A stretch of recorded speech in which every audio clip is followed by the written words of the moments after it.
Halo Sobat Teknologi, kembali lagi di podcast di.com. Saya Audrey dan kali ini kita bakal ngobrolin topik yang super menarik dan pastinya penting banget nih buat kamu yang tertarik dengan dunia teknologi dan pengembangan aplikasi, yaitu algoritma branch and bound.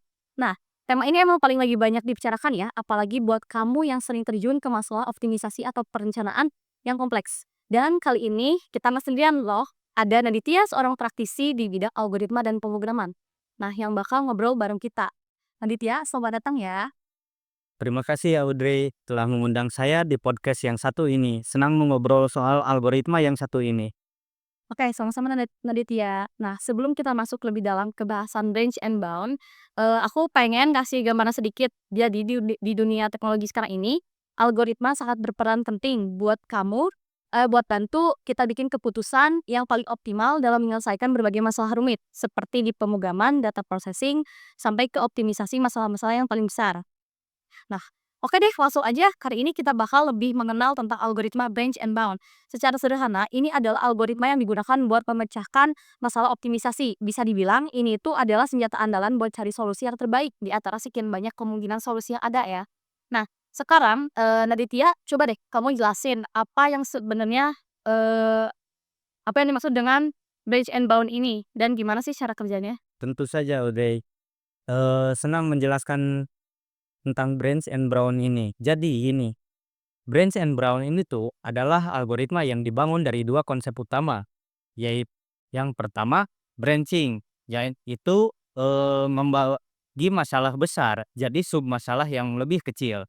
Sehingga lebih mudah untuk dipecahkan. Yang kedua, bonding, yaitu memberi batasan pada solusi yang nggak mungkin lebih baik dari yang sudah ada. Supaya nggak perlu ngitung terlalu banyak solusi yang jelas-jelas nggak optimal.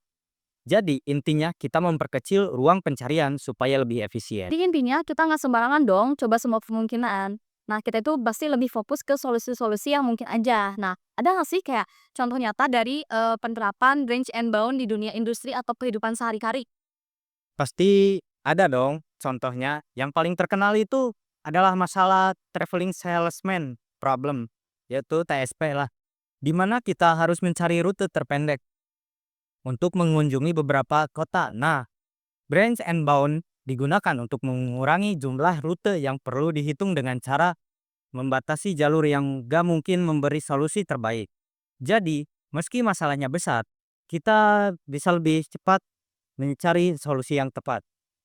Oke, jadi dengan algoritma ini kita bisa mengurangi kompleksitas dong masalah yang besar.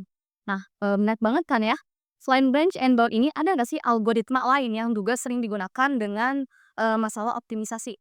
Ya, benar banget. Selain branch and bound, ada beberapa juga algoritma yang lain yang populer seperti dynamic programming, greedy algoritma, and backtracking. Masing-masing punya kelebihan dan kekurangan, tergantung masalah yang dihadapi. Misalnya, kalau masalahnya lebih tentang mencari solusi lokal yang cepat, greedy algoritma bisa dijadikan pilihan. Tapi kalau perlu solusi global yang optimal, branch and bound lebih cocok. Oke, kita udah bahas sedikit nih tentang teori dan algoritma-algoritma lainnya. Nah, sekarang coba sih ceritakan studi kasus nyata. Gimana sih penerapan range and bound dalam dunia nyata? Contohnya kayak di aplikasi atau industri. Tentu saja salah satu aplikasi yang menarik itu ke dalam perancangan logistik. Misalnya, sebuah perusahaan pengirim barang ingin mencari rute pengirim yang lebih efisien. Yang paling efisien lah armada kendaraan mereka sepertinya. Di sini, branch and bound bisa membantu dengan membagi masalah jadi beberapa submasalah seperti memperhitungkan waktu tempuh, jarak, kapasitas kendaraan untuk menemukan solusi yang paling optimal. Jadi, meskipun ada banyak kemungkinan rute, kita bisa lebih fokus ke yang paling efisien, yang paling rute terdekat tanpa harus coba ke semua. Wah, jadi algoritma ini sangat berperan penting ya dalam perencanaan transportasi dan logistik. Nah, gimana sih bisa membangun aplikasi yang benar-benar efektif tanpa algoritma yang seperti ini? Mungkin akan butuh waktu yang lebih jauh dan lama buat nyari solusinya ya. Ya. Nah, pasti juga ada tantangan dalam implementasi algoritma ini. Menurut Naditya, apa sih tantangan terbesar dalam merancang dan menggunakan branch and bound ini? Tantangan utamanya biasanya ada di efisien. efisiensi. Soalnya algoritma ini bisa jadi sangat memakan waktu kalau ruang solusinya besar banget. Kalau kita nggak hati-hati dalam membatasi pencarian solusi, bisa-bisa lama banget. Makanya teknik seperti pruning atau pemangkasan solusi yang nggak relevan jadi sangat penting buat mempercepat proses pencarian. Oke, kalau gitu, solusi apa sih yang bisa diterapkan buat, mengatasi masalah efisiensi ini?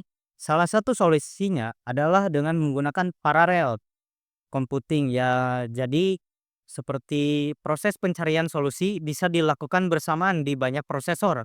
Selain itu, kalau pakai teknik heuristik yang lebih cerdas atau metode pemotongan yang lebih efisien, pencarian solusi bisa lebih cepat.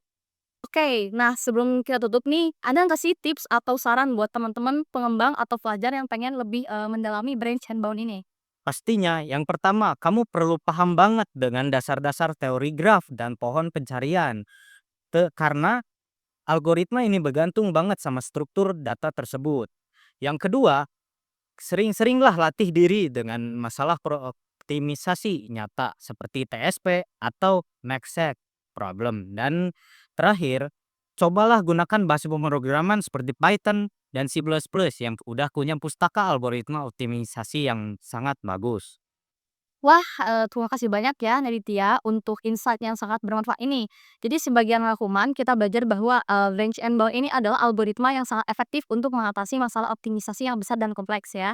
Meskipun menghadapi tantangan seperti efisiensi, ada banyak solusi seperti pruning dan parallel computing untuk mempercepat proses, pencarian solusi.